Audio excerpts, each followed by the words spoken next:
Bonjour à toutes, bonjour à tous. Aujourd'hui, nous retrouvons dans la période qui est entre Rosh Chodesh et Tisha B'Av. C'est une période de deuil pour tout l'âme Israël.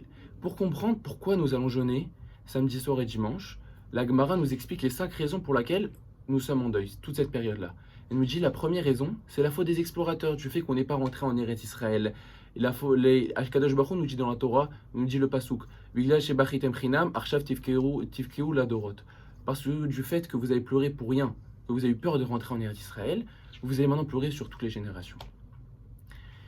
Et maintenant, les autres raisons, c'est que la destruction du premier temple, la destruction du deuxième temple, l'assiègement de la ville de Bétar, et que toute la ville de Jérusalem a été complètement anéantie.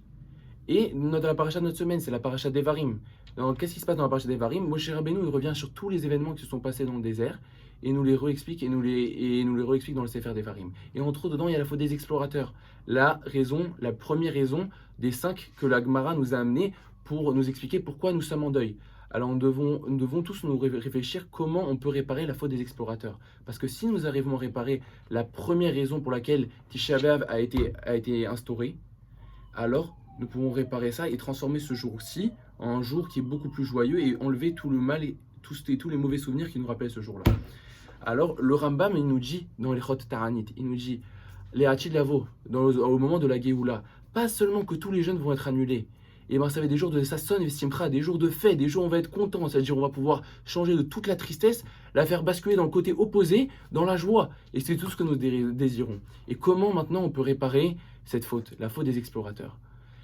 La première chose qu'on peut faire pour réparer, c'est apprécier le cadeau qu'Akadosh Baruch Hu nous a donné. Akadosh Baruch Hu nous a donné un si beau cadeau qui est Israël. Si nous arrivons à comprendre son importance et la place qu'elle a et la sainteté qu'elle a, ça pourra déjà, c'est la première étape pour pouvoir réparer cette faute. Et la deuxième étape, c'est faire la volonté d'Hachem. Chacun où il est, comme il doit faire tout le temps ses efforts pour pouvoir tout le temps avancer. Avancer et tout le temps se rapprocher d'Akadosh Baruch Hu, parce que si plus nous rapprochons d'Akadosh Baruch Hu, plus nous avançons dans la Géoula, dans la délivrance. Et nous avançons dans la délivrance, le Ta'anit, tous les jeunes, ils vont être annulés. Ils vont pas seulement être annulés comme on a dit, ils vont se transformer en jour de fête. Alors je souhaite à nous tous que nous puissions nous avancer dans la Torah, se rapprocher d'Akadosh Baruch Hu, et que Bezrat Hashem, ce Tisha B'Av, si on a la chance, sinon le Tisha d'après, il n'y aura plus, ce sera plus un jour de deuil, ce sera un jour de Simcha pour tout l'âme Israël.